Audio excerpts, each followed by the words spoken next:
अस्सलाम वालेकुम dear students. आज के इस लेक्चर में बात करेंगे स्टैटिक वेरिएबल्स पर। स्टैटिक वेरिएबल्स को हम एक दफा इनिशियलाइज करते हैं और वो मेमोरी में रहते हैं जब तक कि प्रोग्राम एंड नहीं होता, और जो लेटेस्ट फंक्शन कॉल होती है उसमें उसकी जो वैल्यू होती है उसको वो रिटेन रखता है। फॉर एग्जांपल यहाँ पर आप देख सकते हैं मेन में हमने एक व्हाइल लूप लगाया हुआ है जो कि 3 दफा चलेगा, 0 के लिए, 1 के लिए, 2 के लिए, और यहाँ पर एक डेमो स्टैटिक के नाम से फंक्शन कॉल किया हुआ है। अब डेमो स्टैटिक के अंदर क्या है, इस फंक्शन के अंदर अगर हम देखें तो हमने दो वेरिएबल बनाए हैं, एक वेरिएबल 1 है, दूसरा वेरिएबल 2 है। जो वेरिएबल 1 है उसके स्टार्ट में हमने कीवर्ड लिख दिया स्टैटिक। इसका मकसद क्या है कि जब भी ये डेमो स्टैटिक फंक्शन कॉल हो तो जो भी प्रीवियस वैल्यू होगी वेरिएबल 1 की वो रिटेन रहे आपकी through out the function call. तो वेरिएबल 2 में क्या होगा, जब भी डेमो स्टैटिक कॉल होगा हर दफा ये वेरिएबल इनिशियलाइज होगा 5 वैल्यू के साथ, जबकि ये जो वेरिएबल 1 की जो भी रीसेंट वैल्यू होगी, जो करंट वैल्यू होगी, नेक्स्ट फंक्शन कॉल में वही कंसीडर होगी क्योंकि ये रिटेन रखता है वैल्यू। तो हमने दो वेरिएबल बनाए और यहां पर हम दोनों को इंक्रीमेंट कर रहे हैं और फिर हम सी आउट कर रहे हैं। तो जब पहली दफा फंक्शन कॉल होगा डेमो स्टैटिक वाला तो दोनों वेरिएबल्स इंक्रीमेंट होंगे और दोनों की वैल्यू डिस्प्ले होगी 6। ये तो पहली दफा फंक्शन कॉल हो गया।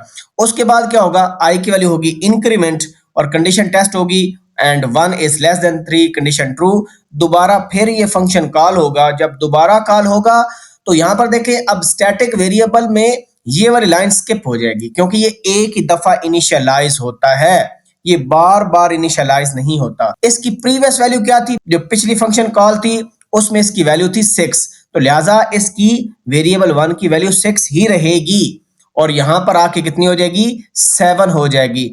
जबकि वेरिएबल 2 जो है, जो कि लोकल वेरिएबल है, दोबारा से 5 के बराबर इनिशियलाइज होगा और यहां पर इंक्रीमेंट होकर 6 हो जाएगा। लिहाजा वेरिएबल 1 की वैल्यू जो है वो 7 डिस्प्ले होगी और दूसरे की 6 ही डिस्प्ले होगी।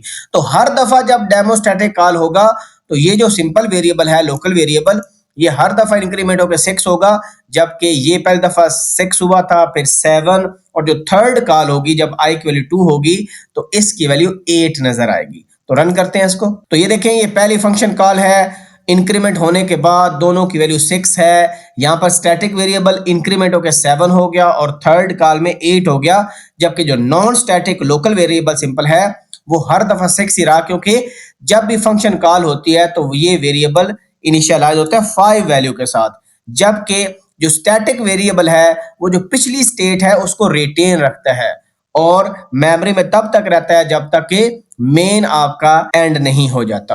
अब हम सिंपल क्या करते हैं, यहां पर एक ब्रेक पॉइंट लगाकर इसको टेस्ट कर लेते हैं कि कैसे स्टैटिक वेरिएबल अपनी लास्ट वैल्यू को रिटेन रखेगा। तो यहां पर देखें सबसे पहले आई की वैल्यू 0 है, मैं इसको आगे अगली लाइन रन करता हूं, कंडीशन टेस्ट होगी, कंडीशन ट्रू, हम डेमो स्टैटिक के अंदर चले जाएंगे और यहां पर देखें कंट्रोल हमारा इस लाइन में गया ही नहीं है क्योंकि ये एक ही दफा इनिशियलाइज होते हैं, तो यहां पर हमारा कंट्रोल नहीं गया। ऑटोमेटिकली देखें वेरिएबल 1 में क्या पड़ा है, 5 पड़ा है और वेरिएबल 2 में गार्बेज वैल्यू है और इसके बाद इसमें वैल्यू आ जाएगी 5। अब दोनों वेरिएबल्स होंगे इंक्रीमेंट, दोनों इंक्रीमेंट हो गए और दोनों डिस्प्ले हो गए और आपने देखा कि दोनों की वैल्यू 6 इंक्रीमेंट होकर डिस्प्ले हो रही है। अब दोबारा फिर इंक्रीमेंट आई होगा मेन के अंदर यहां पर और इंक्रीमेंट होने के बाद आई की वैल्यू 1, कंडीशन दोबारा टेस्ट होगी, कंडीशन ट्रू, हम डेमो स्टैटिक में दोबारा चले जाएंगे। यहां पर चले जाए और देखें, यहां पर चले गए और देखें ये लाइन स्किप होगी, लाइन नंबर 6। तो यहां पर बड़ा इंटरेस्टिंग है कि वेरिएबल 2 की भी वो प्रीवियस जो लास्ट फंक्शन कॉल थी उसकी वैल्यू डिस्प्ले कर रहा है, लेकिन अब इस स्टेटमेंट के बाद क्या होगा कि दोबारा वेरिएबल 2 5 के इक्वल इनिशियलाइज हो जाएगा क्योंकि लोकल वेरिएबल है, हर नई फंक्शन कॉल में वेरिएबल 2 की वैल्यू 5 हो जाएगी। लेकिन हमने देखा कि जो स्टैटिक वेरिएबल 1 था उसकी वैल्यू पिछली फंक्शन कॉल में जो वैल्यू थी वही रही, तो रिटेन रखता है ये प्रीवियस कॉल की वैल्यू। ठीक है, तो अब देखें दोनों इंक्रीमेंट हो रहे हैं और इंक्रीमेंट होने के बाद आपका जो स्टैटिक वेरिएबल है उसकी पिछली स्टेट इंक्रीमेंट हुई, जबकि लोकल वेरिएबल जो है जो नॉन स्टैटिक है उसकी हर दफा 5 से उसको इनिशियलाइज करके इंक्रीमेंट हम कर रहे हैं और ये आपका हो गया सेकंड इटरेशन खत्म हो गई। अब यहाँ पर आई इंक्रीमेंट होगा, इसकी वैल्यू हो जाएगी 2, कंडीशन दोबारा टेस्ट होगी और क्योंकि ये लूप 3 दफा चल रहा है तो दोबारा फिर स्टैटिक वेरिएबल देखें पिछली वैल्यू रिटेन की और यहां पर भी 6 है, लेकिन इसके बाद क्या हो जाएगा, वेरिएबल 2 5 हो जाएगा अगेन, दोबारा फिर इंक्रीमेंट होंगे, अब आपका ये 8 डिस्प्ले करेगा उसके बाद आपकी फंक्शन कॉल क्या हो जाएगी, खत्म हो जाएगी, क्योंकि लूप क्या हो जाएगा, टर्मिनेट हो जाएगा। ऑल्दो डिबगिंग के अंदर जब भी स्ट्रिंग लिखी हो तो एट टाइम्स ये आपका VS कोड प्रॉब्लम करता है। वैसे अगर आप सिंपली इसको रन करें तो मैं आपको पहले भी दिखा चुका हूं ऑलरेडी कि हमारा जो स्टैटिक वेरिएबल है वो पिछली स्टेट को ही रिटेन रखेगा, मेमोरी के अंदर रहता है, जबकि जो लोकल वेरिएबल है जो कि नॉन स्टैटिक है वो हर दफा इनिशियलाइज होगा उस वैल्यू से जिससे हम उसको इनिशियलाइज कर रहे हैं।